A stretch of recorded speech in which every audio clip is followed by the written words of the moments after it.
एक की जिंदगी में वो काम करने वाला हो सके, हर एक की जरूरत के मुताबिक आप उनसे कलाम कर लो। पिता परमेश्वर, हम सब लोग आपके वचन को सीखने के लिए एक जगह जमा हुए हैं, तो पवित्र आत्मा, आप जो हमारे मददगार हैं, हमें सिखाना, यीशु की पहचान में और बढ़ाना, ताकि हम यीशु की पहचान में बढ़ते हुए अपने जीवन से, अपनी जिंदगी से यीशु मसीह के नाम को आदर और महिमा, इज्जत और जलाल देने वाले हो सके। जगह माहौल को हम यीशु के लहू में कवर करते हैं, पाकरू की सामर्थ मांगते हैं, हर डिस्टर्बेंस को यीशु के नाम में कैंसिल करते हैं। बाप, आपका कलाम जो सच्चाई है, जो जीवन है, जब लोगों की जिंदगियों में पहुंचे तो आज बंधन टूटे, बीमार शफा पाए, गुनाहों के दबे और कुचले हुए लोग आजादी पाए, गुनाहों में जकड़े हुए लोग यीशु के नाम से आजादी पाए और आजाद होके आपके नाम को आदर और महिमा देने वाले हो सके। एक मन होके मांगते हैं यीशु के नाम में, आमीन आमीन आमीन आमीन।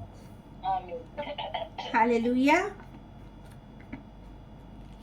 वो भला परमेश्वर है और हमारे जीवन में भलाई करता है। आमीन। क्यों? क्योंकि वो भला है। आमीन। वचन कहता है यीशु भला है। हालेलुया। हालेलुया। यीशु क्या है? भला है। भला है। और वो भला परमेश्वर, भला खुदावंद हमारी जिंदगी में भलाई करता है। आज हम उसके कलाम में से सीखेंगे दो लोगों के बारे में। मेरे साथ जल्दी से अपनी बाइबल खोल लीजिए और निकालिए लूका की अंजील चैप्टर 18 है और हम पढ़ेंगे 10 आयत से लेकर 14 तक। Gospel of Luke chapter 18 verse 10 to 14। लूका 18 बाब 10 से 14। पहले हम पंजाबी में पढ़ेंगे, हिंदी में पढ़ेंगे और फिर हम उर्दू में पढ़ेंगे। हालेलुया।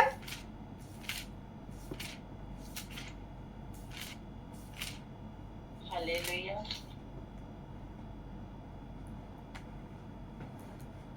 जी, पंजाबी में पढ़ दे। 18 ਦੀ 10 ਹੈ ਤੋਂ 10 तो 14। ਹਾਂਜੀ ਠੀਕ ਹੈ। ਹਾਲੇਲੂਇਆ। ਕਿ हालेलुया। ਦੋ ਮਨੁੱਖ ਪ੍ਰਾਰਥਨਾ ਕਰਨ ਲਈ ਹੈਕਲ ਵਿੱਚ ਗਏ, ਇੱਕ ਫਰੀਸੀ ਤੇ ਦੂਆ ਮਸੂਲੀ। ਫਰੀਸੀ ਨੇ ਖਲੋ ਕੇ ਆਪਣੇ ਜੀਵ ਵਿੱਚ ਕਿਉਂ ਪ੍ਰਾਰਥਨਾ ਕੀਤੀ, हे परमेश्वर मैं तेरा शुक्र करता हाँ, भाई मैं होरना वांग नहीं हाँ, जो लटेरा कुकर्मी ते गुनाहकारी हाँ, ਅਤੇ ਨਾਮ ਇਸ ਮਸੂਲੀਏ ਵਰਗਾ ਹਾਂ। ਮੈਂ ਸਾਦੇ ਵਿੱਚ 2 ਵਾਰ ਵਰਤ ਰੱਖਦਾ ਹਾਂ ਅਤੇ ਆਪਣੀ ਸਾਰੀ ਕਮਾਈ ਵਿੱਚੋਂ ਦਸਵੰਧ ਦਿੰਦਾ ਹਾਂ। ਪਰ ਮਸੂਲੀਆ ਨੇ ਕੁਝ ਫਰਕ ਨਾਲ ਖਲੋ ਕੇ ਇੰਨਾ ਵੀ ਨਾ ਚਾਹਿਆ, ਜੋ ਆਪਣੀਆਂ ਅੱਖਾਂ ਆਕਾਸ਼ ਦੀ ਵੱਲ ਚੁੱਕ ਸਗੋਂ ਆਪਣੀ ਛਾਤੀ ਪਿੱਟਦਾ ਅਤੇ ਇਹ ਕਹਿੰਦਾ ਸੀ ਕਿ हे ਪਰਮੇਸ਼ਰ ਮੈਂ ਪਾਪੀ ਉੱਤੇ ਦਇਆ ਕਰ। ਮੈਂ ਤੁਹਾਨੂੰ ਆਖਦਾ ਹਾਂ ਜੋ ਉਹ ਨਹੀਂ ਪਰ ਇਹ ਧਰਮੀ ਠਹਿਰਾ ਕੇ ਆਪਣੇ ਘਰ ਗਿਆ। ਹਰੇਕ ਜੋ ਆਪਣੇ ਆਪ ਨੂੰ ਉੱਚਾ ਕਰਦਾ ਹੈ ਸੋ ਨੀਵਾਂ ਕੀਤਾ ਜਾਵੇਗਾ, ਪਰ ਜੋ ਆਪਣੇ ਆਪ ਨੂੰ ਨੀਵਾਂ ਕਰਦਾ ਸੋ ਉੱਚਾ ਕੀਤਾ जावेगा। आमीन। आमीन। हिंदी। 2 मनुष्य मंदिर में प्रार्थना के लिए गए, एक फरीसी था और दूसरा चुंगी लेने वाला। फरीसी खड़ा होकर अपने मन में यूं प्रार्थना करने लगा, हे परमेश्वर मैं तेरा धन्यवाद करता हूँ कि मैं दूसरे मनुष्यों के समान अंधेर करने वाला अन्यायी और व्यभिचारी नहीं, और ना इस चुंगी लेने वाले के समान हूँ। मैं सप्ताह में 2 बार उपवास करता हूँ। मैं अपनी सब कमाई का 10वां अंश भी देता हूँ। परंतु चुंगी लेने वाले ने दूर खड़े होकर स्वर्ग की ओर आंखें उठाना भी ना चाहा, वरन अपनी छाती पीट पीट कर कहा, हे परमेश्वर, मुझ पापी पर दया कर। मैं तुझसे कहता हूँ कि वह दूसरा नहीं परंतु वही मनुष्य धर्मी ठहराया जानकर अपने घर गया, क्योंकि जो कोई अपने आप को बड़ा बनाएगा वह छोटा किया जाएगा, और जो अपने आप को छोटा बनाएगा वह बड़ा किया जाएगा। प्रभु के वचन पढ़े, सुने और समझे जाने पर खुदा सबको बरकत दे। आमीन। आमीन। मैं उर्दू में पढ़ूंगी कि 2 शख्स हैकल में दुआ करने गए, एक फरीसी और दूसरा मसूल लेने वाला। फरीसी खड़ा होकर अपने जी में यूं कहने लगा कि ए खुदा, मैं तेरा शुक्र करता हूं कि बाकी आदमियों की तरह जालिम, बेइंसाफ, जनाकार या इस मसूल लेने वाले की मानद नहीं हूं। मैं हफ्ता में 2 बार रोजा रखता और अपनी सारी आमदनी पर दैकी देता हूं। लेकिन मसूल लेने वाले ने दूर खड़े होकर इतना भी न चाहा कि आसमान की तरफ आंख उठाए, बल्कि छाती पीट पीट कर कहा कि ए खुदावंद, मुझ गुनाहगार पर रहम कर। मैं तुमसे कहता हूं कि ये शख्स दूसरे की निस्बत रासबास ठहर कर अपने घर गया, क्योंकि जो कोई अपने आप को बड़ा बनाएगा वो छोटा किया जाएगा, और जो अपने आप को छोटा बनाएगा वो बड़ा किया जाएगा। आमीन। आमीन। हालेलुया। हालेलुया। बड़ी हालेलुया। सिंपल सी स्टोरी है यहाँ पर कि 2 लोग मंदिर में गए, चर्च में गए, हैकल में गए, और सादा कर दूं तो प्रेयर मीटिंग में गए। एक उनमें था फरीसी और दूसरा टैक्स लेने वाला, मसूल लेने वाला, चुंगी लेने वाला। फरीसी वो लोग हैं जो यहूदियों के बीच में से है, और जो कुछ भी व्यवस्था में लिखा है, शरीयत में लिखा है, उस सब चीजों को बड़े ध्यान से फॉलो करते हैं। हम ऐसे कह सकते हैं वो टीचर हैं। वचन की तालीम,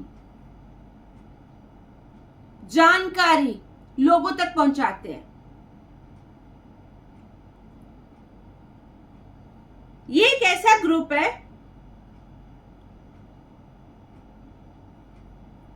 जो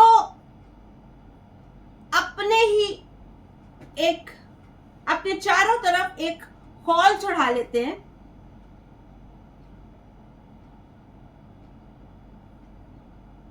और किसी बाहर वाले को उसमें एंटर नहीं होने देते। ये फरीसी एक ऐसा ग्रुप है, ऐसे लोग हैं। वचन की जो बातें हैं, जो हुक्म हैं, उन सबको ये लोगों से बयान करते हैं, उन पर चलते हैं।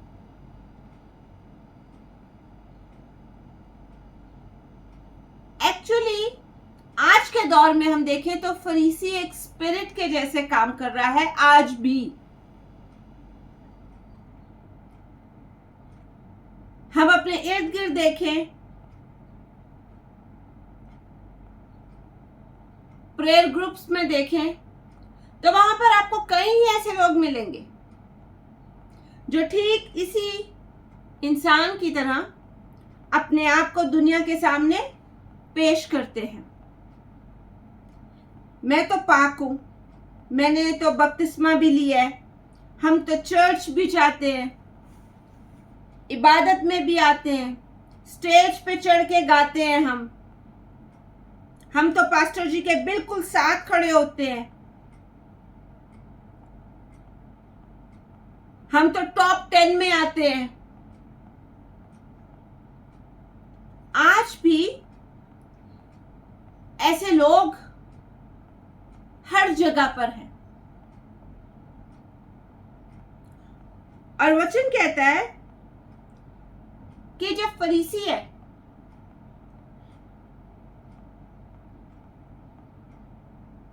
ये कैसे दुआ करने लगा कि मैं बाकी आदमियों की तरह नहीं हूं। वचन कहता है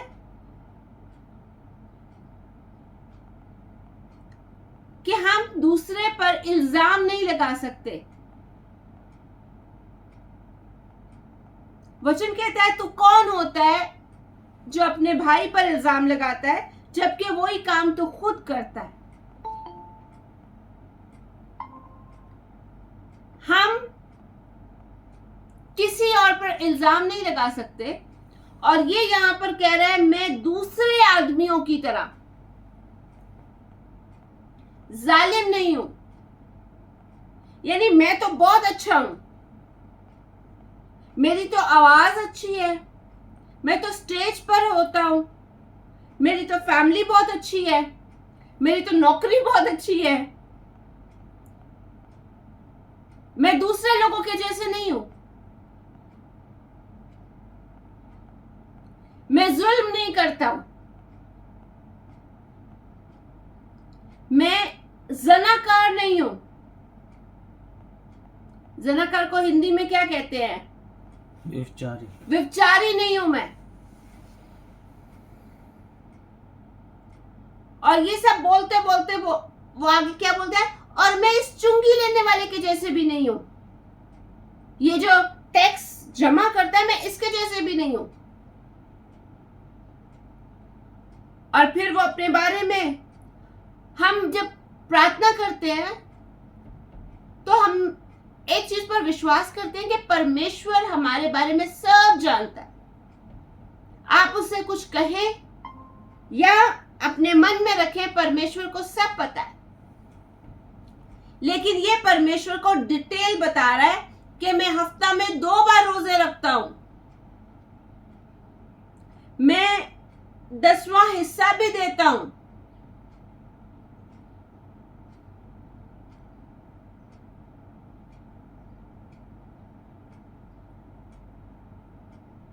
आज हम इस चीज को सीख रहे हैं। वचन कहता है परमेश्वर घमंडियों को पसंद नहीं करता। अगर याकूब की पत्री आप पढ़े उसका 4 उसके 6 में, तो वहां पर लिखा है कि परमेश्वर घमंडियों का मुकाबला करता है। वो घमंडियों को पसंद नहीं करता जो अपने ऊपर घमंड करते हैं, जिनको अपने ऊपर गरूर है। ज़बूर 40 पढ़े तो वहां पर लिखा है कि मगरूरों की तरफ, जो घमंडी लोग हैं उनकी तरफ वो ध्यान भी नहीं करता। पंजाबी का वो ज़बूर है, कमंडिया कोल ओ नहीं जानदा ना झूठिया नाल रखदा यारी। जो घमंडी लोग हैं उनके पास परमेश्वर कभी नहीं जाता, उनकी तरफ वो ध्यान भी नहीं करता। वचन ध्यान से पढ़े तो याकूब के खत में खुदा का कलाम कहता है कि वो घमंडियों का, मगरूरों का मुकाबला करता है। यहां पर ये फरीसी एक घमंड में है कि मैं तो रोजे भी रखता हूं, मैं दैकी भी देता हूं, मैं दूसरों की तरह जालिम भी नहीं हूं, मैं ये पाप भी नहीं करता हूं। एक घमंड है उसके अंदर। आज हमारा जीवन भी कहीं ना कहीं, जैसे मैंने आपको कहा था, ये फरीसी आज एक स्पिरिट के जैसे काम कर रहा है लोगों के अंदर। मेरा चर्च बहुत बड़ा है, बहुत लोग आते हैं हमारी एक मीटिंग में। हमारी तो हफ्ते में 10-10 ऑनलाइन मीटिंग होती हैं, भरे होते हैं लोग। मेरे तो इतने फॉलोअर हैं, इतने लोग फॉलो करते हैं, लाखों में फॉलो करते हैं मुझे।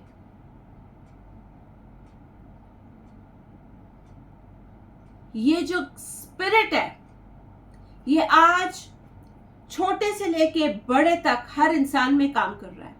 कहीं ना कहीं हम अपने जीवन को देखें तो ये स्पिरिट हम में काम कर रहा है।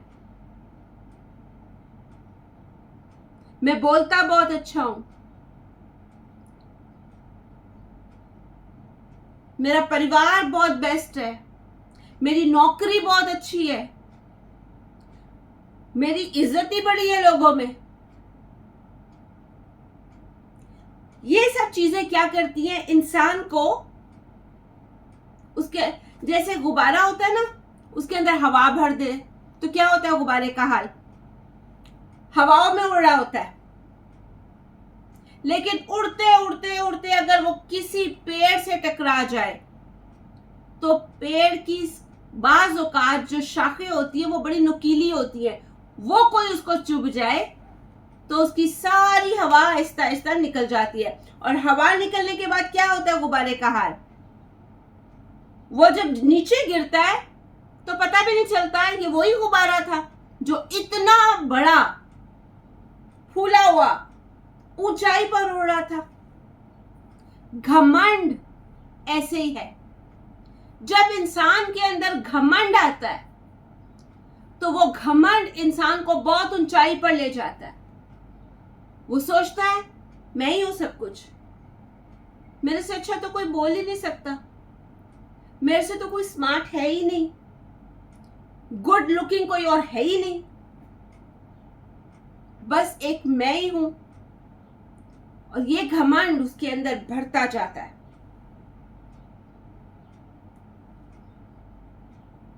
और एक वक्त आता है कि जब वो किसी नुकीली शाख से टकराता है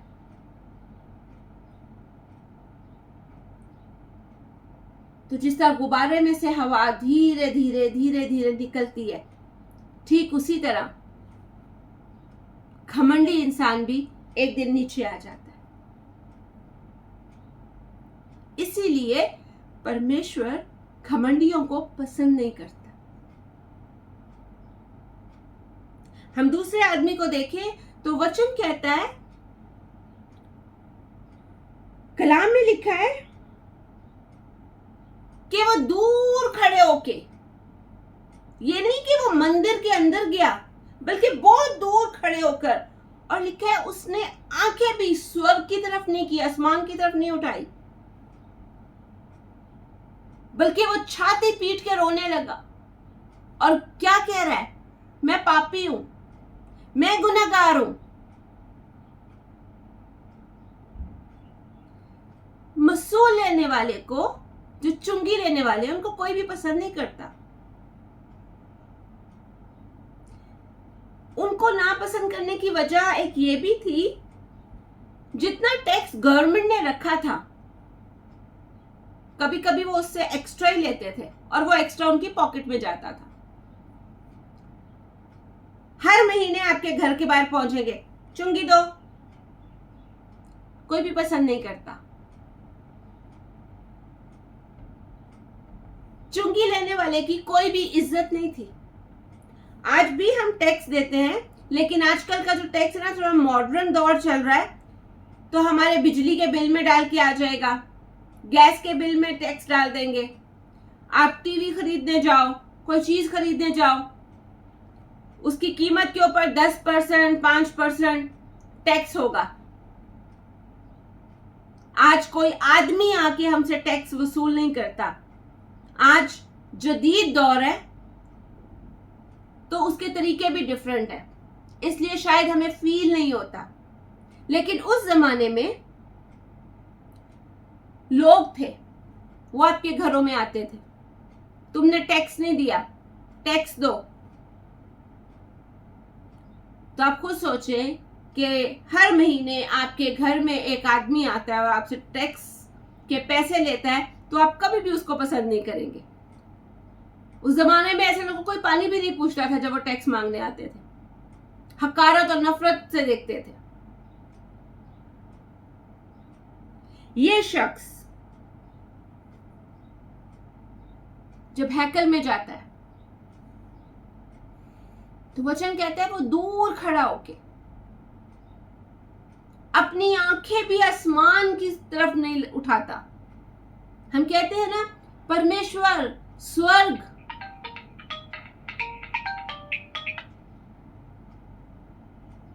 वो तेरा तख्त है, आसमान तेरा तख्त है। वो परमेश्वर के सिंहासन की ओर आंखें भी नहीं उठाता, वो आंखें भी नहीं उठाता, बल्कि दूर ही खड़ा होके पश्चाताप कर रहा है और कह रहा है कि मुझ पर रहम कर, मैं पापी हूं, मुझ पर रहम कर। और वचन कहता है पहले की निस्बत दूसरा आशीष पाके गया। अगर आज हमारी जिंदगी भी इस तरह की है कि जब हम चर्च जाते हैं या प्रेयर में जाते हैं, किसी के घर में मीटिंग हो गई, ऑनलाइन मीटिंग हो गई, किसी गांव में, तो वहां जाके क्या हम लोगों को देखते हैं कि हाँ वो उसने तो ये पाप किया हुआ है, वो ये आज इधर खड़ा हुआ है, ये तो बहुत बड़ा शराबी है, हाँ वो जो उसकी बहन है ना वो बहुत बड़ी चोर है, वो फलाना बंदा तो झूठा है, देखो वो भी इधर आया हुआ है, शुक्र है मैं नहीं ये काम करता। बोलते हैं ना, हमारी जिंदगी में ऐसे ही होता है ना, वो तो बहुत बड़ा धोखेबाज है, बड़े लोगों को लूटा है उसने, शुक्र है परमेश्वर का मैं नहीं ऐसे करता। वचन कहता है हम हाकिम नहीं है कि दूसरों के ऊपर उंगली उठाए। बाइबल में साफ लिखा है कि पहले जो अपनी आंख में तिनका है ना उसको निकालो। हम अपने शतीर को निकालते नहीं है, शतीर बड़ा होता है, तिनका छोटा सा होता है। हम दूसरे की छोटी छोटी गलतियों को देखते हैं और जो हमारे अंदर बड़े बड़े पाप हैं, बड़े बड़े गुनाह हैं, बड़ी बड़ी कमियां हैं, बड़े बड़े बातें हैं, हम उनको इग्नोर करते हैं। वचन क्या कहता है कि पहले अपने शतीर को निकाल, फिर तू ठीक से देखकर दूसरे का तिनका निकाल सकता है। हम दूसरे पे उंगली उठाते हैं और भूल जाते हैं कि बाकी जो 4 उंगलियां हैं वो हमारी तरफ पॉइंट करती हैं। हम तो किसी पर एक उंगली उठाते हैं, बाकी जो हमारी उंगलियां वो हमारी तरफ आ जाती हैं। करके देखें, एक उंगली उठाई, ये 3 उंगलियां आपकी तरफ इशारा कर रही होती हैं। मेजॉरिटी किस में है, एक में या 3 में? 3 उंगलियां हमारी तरफ खुद आ जाती है कि पहले खुद को टटोलो, खुद को जांचो। लेकिन हम फरीसी का स्पिरिट रखते हुए दूसरों की गलतियां, दूसरों की कमियां बोलते हैं। मेरे अजीजों, याद रखें, अगर ऐसा घमंड हमारे अंदर है तो वचन कहता है खुदा घमंडियों को पसंद नहीं करता, वो मगरूरों का मुकाबला करता है। निकालें मेरे साथ याकूब का खत, जल्दी से, हम बाइबल में से हर चीज को टैली कर लेंगे। जल्दी से निकालें याकूब का खत, याकूब की पत्री, उसका 6 6 का सेकंड पार्ट पढ़ेंगे हम जल्दी से।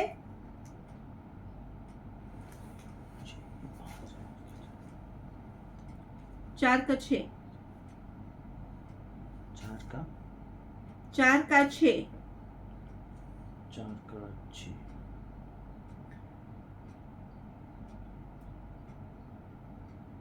वह तो और भी अनुग्रह देता है, इस कारण ये लिखा है, परमेश्वर अभिमानियों का विरोध करता है पर दीनों पर अनुग्रह करता है। आमीन। पंजाबी। पर वो होर भी किरपा करता है, इस कारण वो कहता है भाई परमेश्वर हंकारियां ਦਾ ਸਾਹਮਣਾ करता है पर हलीमा उत्ते वो किरपा करता है। आमीन। उर्दू में ऐसे लिखा है, वो तो ज्यादा तौफीक बख्शता है, इसीलिए ये आया है कि खुदा मगरूरों का मुकाबला करता है मगर फरोतनों को तौफीक बख्शता है। हालेलुया। हालेलुया। बाइबल में बड़ा क्लियर लिखा है, जब हमारे अंदर घमंड है तो खुदा हमारे मुकाबले में खड़ा हो जाता है, वो हमसे मुकाबला करता है फिर। और कौन है जो परमेश्वर का मुकाबला कर सके? हालेलुया। हालेलुया। इसलिए आज वचन की रोशनी में, कलाम की रोशनी में अपने आप को टटोलें। क्या आपको पैसे का घमंड है? आपकी पढ़ाई का, औलाद का, रिश्तों का, सोसाइटी में बड़ा नाम है उसका, बड़ी पोस्ट पर आ गए हैं आप चर्च में या आपके काम करने की जगह में? हर इंसान अपने आप को खुद टटोले, खुद अपने आप को जांचें, देखें कि आप किधर हैं।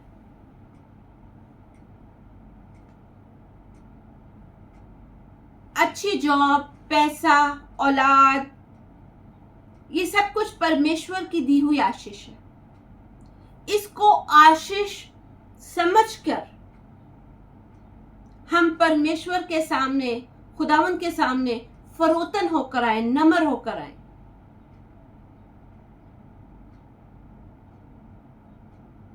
क्योंकि जिस दिन ये सारी चीजों को हम घमंड बना लेंगे, उस दिन वचन कहता है कि खुदा मगरूरों का, घमंडियों का मुकाबला करता है। घमंड बहुत तरह के होते हैं। मेरी चर्च बहुत बड़ी है, लाखों में लोग आते हैं। मेरा घर बहुत बड़ा है, मेरा बैंक बैलेंस बहुत ज्यादा है, मैं दिखने में बहुत स्मार्ट हूं, मैं बोलता बहुत अच्छा हूं, मुझसे अच्छा किसी को कुछ पता नहीं है।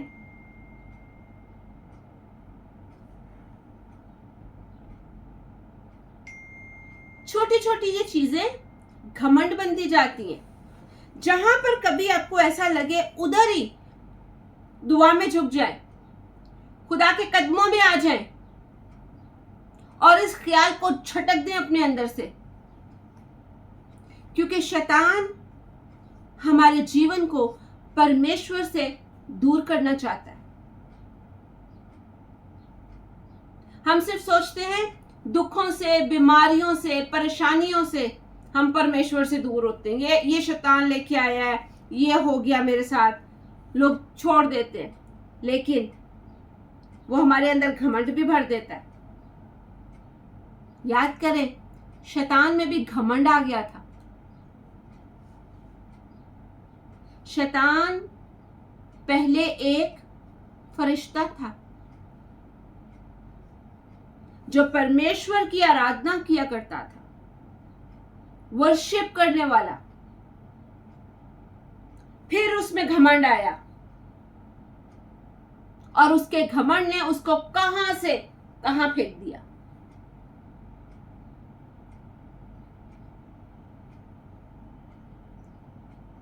शैतान जो एक फरिश्ता था, जब उसके साथ यह हो गया कि उसको फेंक दिया गया, तो आप और मैं क्या चीज है? सा भी घमंड हमें परमेश्वर की हजूरी से, खुदावन की हजूरी से दूर कर देता है। परमेश्वर का शुक्र है मैं इसके जैसे पापी नहीं हूं। अच्छा ये हाँ, अब भी ये परमेश्वर में आ गया है, अब भी ये खुदा खुदा कर रही है। पता है पहले ये क्या करती थी? पता है पहले ये इस बंदे के क्या क्या कारनामे थे? हमें सब पता है। शुक्र है मैं इसके जैसा नहीं हूं। शुक्र है मेरे बच्चे ऐसे नहीं हैं। मेरे अजीजों, ये सब बातें घमंड को जन्म देती हैं।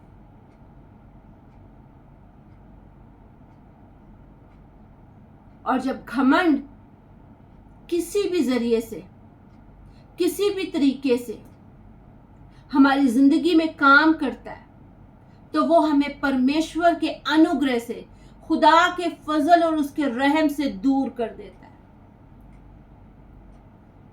और याद रखिए, हम उसके रहम के बगैर एक पल भी नहीं जी सकते। ये उसका रहम है, उसका अनुग्रह है कि आज हम जिंदा हैं। हमारी कोई ताकत नहीं है, कोई हमें खूबी नहीं है जो हम इतने लोगों के साथ बैठ के उसके वचन को बांट रहे हैं। इतना सा घमंड अगर हमारे अंदर आ जाए, वचन कहता है ना, थोड़ा सा खमीर सारे आटे को खमीर कर देता है। दही बनाते हैं ना हम लोग, 2 किलो दूध होता है, 3 किलो 4 किलो डिपेंड करता है कितना दही बनाना है। उसमें आप कितना खमीर मिलाते हैं, कितना दही मिलाते हैं, खट्टा दही मिलाते हैं? बिल्कुल जरा सा, 1 चम्मच। और जब दूसरे दिन आप उठते हैं तो वो जितना दूध होता है वो दही बन गया होता है। ऐसे ही होता है। जी जी। ठीक इसी तरह थोड़ा सा घमंड, जरा सा किसी एक चीज में, वो हमारी पवित्रताई को हमसे छीन लेता है। वो हमें परमेश्वर के अनुग्रह से, खुदावन के फजल से, खुदावन के रहम से हमें बाहर ले जाता है। वचन कहता है सब ने पाप किया, सब ने गुनाह किया।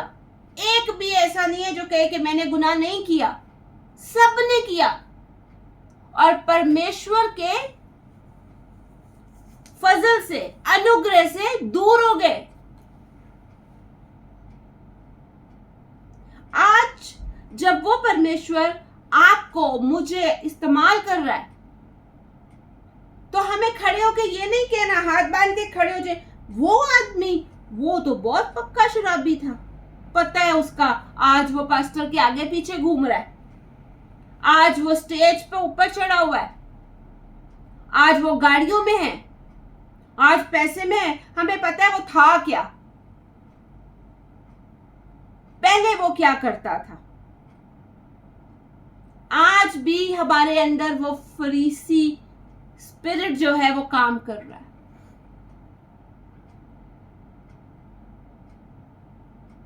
हम लोगों को दिखाने के लिए भारी भारी रकम चर्च में डोनेट करते हैं, दूसरी जगहों पे डोनेट कर देते हैं ताकि लोग हमें धार्मिक जाने, लोगों को पता चले ये कितने धार्मिक हैं। मेरे अजीजों, लोगों को नहीं बल्कि परमेश्वर को पता चले कि आप धार्मिक हैं। और ये धार्मिकता, ये पाकीज़गी, ये रास्तबाजी हमारे अंदर यीशु मसीह के लहू के वसीले से है। Hallelujah, hallelujah. और दूसरा कोई तरीका ही नहीं है, और दूसरा कोई दरवाजा ही नहीं है, सिर्फ यीशु मसीह है। याद करें बाइबल में उस औरत को जो एन जना के वक्त पकड़ी गई थी। एन जना के मतलब वो एक्ट करते हुए कर रही थी, पकड़ लिया उसको। लेकिन जब यीशु के पास आई तो यीशु ने कहा फिर गुनाह ना करना, मैंने तुझे धो दिया, माफ किया। जब एक बार आपने अपने पापों से तौबा की, अपने गुनाहों से तौबा कर ली है, अपनी पिछली जिंदगी से, झूठ बोलने से तौबा कर ली है, धोखा देने से तौबा कर ली है,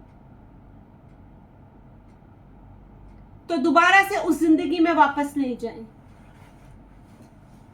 दोबारा से अपने अंदर इस स्पिरिट को ना आने दें। और मैं आपको बताऊंगी, ये कहना चाहती हूं कि ये हमारे ऊपर डिपेंड करता है, ये हमारे ऊपर डिपेंड करता है कि हम शैतान के लिए दरवाजा खोलें या ना खोलें। एक दिल का दरवाजा वो है जिसका लॉक अंदर से है, जिसके लिए मुकाशफा में, रेवलेशन में वचन कहता है कि देख मैं दरवाजे के बाहर खड़ा खटखटाता हूं। वो यीशु मसीह है, उसके लिए दरवाजा आपने खोलना है। और दूसरा जो शैतान के लिए दरवाजा है, आप बस अपनी सोच में लाएं, वो दरवाजा खुद ही खोल लेगा, वो खुद ही आपके जीवन में मौके ले आएगा।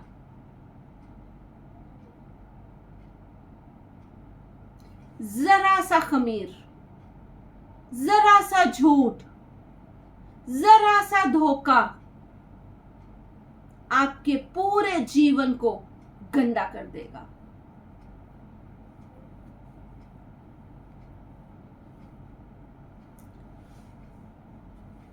फ्रिज में, सबके घर में फ्रिज है, हम बहुत सारी चीजें रखते हैं खाने पीने की। जब तक कोई खराब चीज फ्रिज में रहती है, क्योंकि ठंडक होती है, फील नहीं होता। जैसे ही उसको बाहर लेके आए, थोड़ा सा गर्मी पहुंचे उसको, तो उसकी स्मेल हर जगह पे फैल जाती है। पाप ऐसा ही है, जब तक वो छुपा हुआ है, लेकिन जैसे ही वो पाप आपके जीवन में काम करने लगता है, उस पाप के कारण हमारी पूरी जिंदगी, आत्मिक तौर पे भी, रूहानी तौर पे भी और जिस्मानी तौर पे भी, वो हमें डैमेज कर देती है।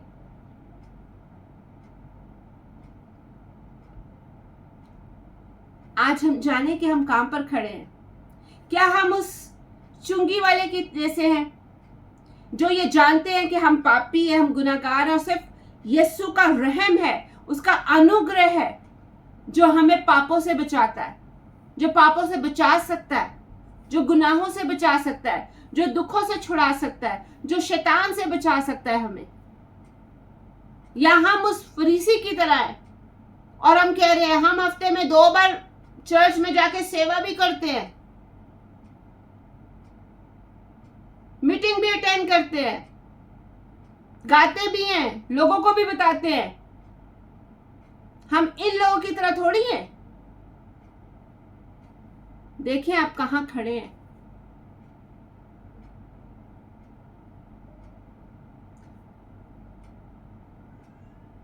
खुदा का जो कलाम है ना, वो एक ऐसा शीशा है जिसके सामने खड़े हो जाए, वो खुद ही आपको आपकी जिंदगी के बारे में बता देगा। कहां पर करेक्शन करनी है, कौन सा पेज कहां पर ढीला है, कौन सी चीज एक्स्ट्रा लगी हुई है। मानो तो ऐसा तराजू जो बराबर हमारा वेट करता है, हमारा वजन कर देता है। हम कहां पर ऊपर हैं और कहां पर नीचे हैं, बराबर बताता है, एक भी इधर से उधर नहीं। तो इसलिए मेरे अजीजों, अपने आप को जांचे हम लोग कि आज हम कहां पर हैं। आज भी हम लोगों पर उंगलियां उठाने के पीछे लगे हुए हैं। एक छोटी सी स्टोरी सुना के मैं इस वचन को आज यहीं पर बंद करूंगी। एक जगह कंपटीशन हो रहा था मेंढक का, डड्डू। जिसको पंजाबी में डड्डू बोलते हैं, मेंढक की रेस लगी हुई थी, ठीक है, और वो दीवार थी और उसके ऊपर चढ़ना था। तो ढेर सारे मेंढक उसमें हिस्सा ले रहे थे। अब जब 1 2 3 गो ऐसे आवाज आई तो जितने मेंढक ने हिस्सा लिया हुआ था वो सारे भागने लगे, लेकिन कुछ दीवार तक चढ़ते थे, गिर जाते थे, कुछ शुरू में ही गिर गए। उनमें से एक मेंढक था, वो थोड़ा ऊपर जंप करता था, फिर पीछे देखता था। जब नीचे देखता था तो लोग वो ऐसे इशारा कर रहे होते थे, तो वो फिर उनको देख के खुश होकर फिर ऊपर चढ़ता था, फिर पीछे देखता था, फिर ऊपर चढ़ता था। करते करते वो मेंढक जो था वो जीत गया। अब जब वो जीत गया तो उससे पूछा गया कि तुम में इतनी हिम्मत कहाँ आई कि इतनी ऊंची दीवार पर तुम चढ़ भी गए और जीत भी गए? तो उसने कहा, मेरे लोगों की वजह से जो मुझे हिम्मत दे रहे थे। तो लोगों ने उसको बोला कि हम तुझे कब हिम्मत दे रहे थे, बल्कि हम तो कहते हैं ना चढ़ ऊपर, गिर जाएगा, नीचे आ जा, गिर जाएगा। सीक्रेट ये था कि वो मेंढक बहरा था। उसको लगा ये मुझे इशारों से कह रहे हैं वेरी गुड, बक अप, तू जीत सकता है, जबकि लोग उसको कह रहे थे तू गिर जाएगा, तू गिर जाएगा। ये स्टोरी सुनाने का मतलब ये है कि जब आप परमेश्वर में बढ़ रहे हैं, जब आप पाकीज़गी में आ गए हैं, जब यीशु का लहू आपके अंदर आ गया, जब वो आपका राजा बन गया, वो आपका बादशाह बन गया, तो पीछे मुड़ के ना देखें। लोग यही कहेंगे ये वही बंदा है ना जो जुआरी था, जो शराबी था, जो व्यभिचारी था, ज़नाकार था, चोर था, आज ये दुआएं करता है, आज ये आराधना करता है।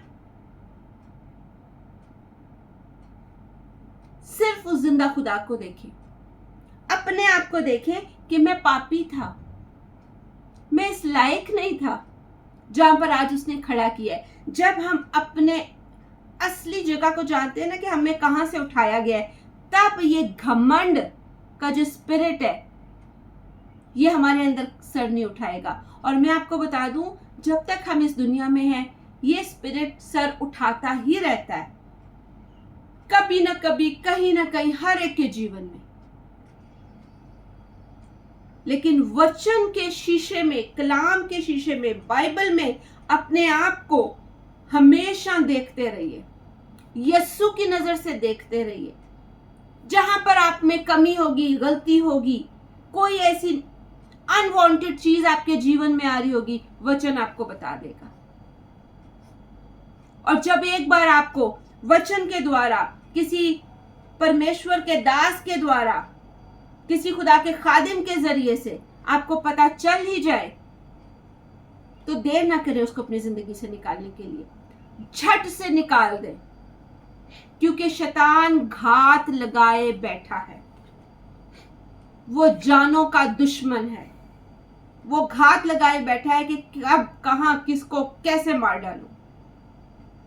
इसलिए मेरे अजीजों, ये घमंड के स्पिरिट को आज अपने अंदर से निकालें, ताकि हम नम्र होके, फरोतन होके उस जिंदा खुदा के कदमों में आए, ताकि वो हमें, जैसे इस मसूल लेने वाले के बारे में लिखा है, चुंगी लेने वाले के बारे में लिखा है कि वो धार्मिक ठहर कर घर गया, हम भी धार्मिक ठहर कर जब इस दुनिया को छोड़े तो सीधा अपने स्वर्ग के घर में प्रवेश कर सके। Hallelujah, hallelujah. परमेश्वर आप सबको आशीष दे। आइए हम अपनी आंखें बंद करेंगे, दुआ करेंगे। जिंदा पाक खुदावंद, आपके बेटे यीशु मसीह के नाम में आपके कदमों में आते हैं। बाप, हम आपका शुक्र करते हैं कि आपने हमें गुनाहों से, पापों में से अलग किया अपने लहू के द्वारा। ये सिर्फ आपका लहू है, आपका रहम है, आपका फजल है कि आज हम आपके चरणों में बैठे हुए हैं। पिता परमेश्वर, हम अपने आप को आपके चरणों में लेके आते हैं। आपका कलाम जो एक ऐसा हथौड़ा है जो हमारी जिंदगी में कोई भी ऐसा पत्थर है उसको चूर चूर कर डालता है। तो आपके कलाम को हमारे जीवन में काम करने दीजिए, ताकि कहीं पर भी हमारे अंदर अगर बड़ापन, घमंड, गरूर, इस टाइप की कोई भी स्पिरिट अगर काम करने के लिए सर उठाती है, तो हम उसको यीशु मसीह के नाम में कुचल दें, यीशु के लहू से कुचल दें। हम अपने आप को आपके बेटे यीशु के लहू में सील करते हैं, ताकि पिता परमेश्वर हम घटे और हम में आपके बेटे यीशु का नाम ऊंचा होता जाए। पिता परमेश्वर, हम लोगों पर उंगली उठाने वाले ना हो सके, बल्कि हाथ बढ़ाकर लोगों को ऊपर उठाकर मिलकर आपकी प्रस्तिश करने वाले हो सके, आपकी इबादत करने वाले हो सके, और जो बथेरे अभी भी आपसे दूर हैं उनको झपट कर आग में से निकालने वाले हो सके। इस वचन के लिए आपके शुक्रगुजार हैं। आज का कलाम, आज का वचन हमारे जीवन में काम करे, और आपके कलाम से हमें धोते जाइए, ताकि हम इस लायक बन सके कि हम में यीशु नजर आए। पिता परमेश्वर, जितने भाई बहन फेसबुक पर हमें सुन रहे हैं, यूट्यूब पर हैं, गूगल मीट पर हैं, सबके लिए यीशु के नाम में आशीष मांगती हूँ, और आज का वचन उनके जीवन में काम करे और 100 का 100 गुना फल लेके आए। यीशु मसीह नासरी के नाम में मांगती हूँ, आमीन। आमीन, आमीन, आमीन, आमीन, आमीन। आमीन। हालेलुया।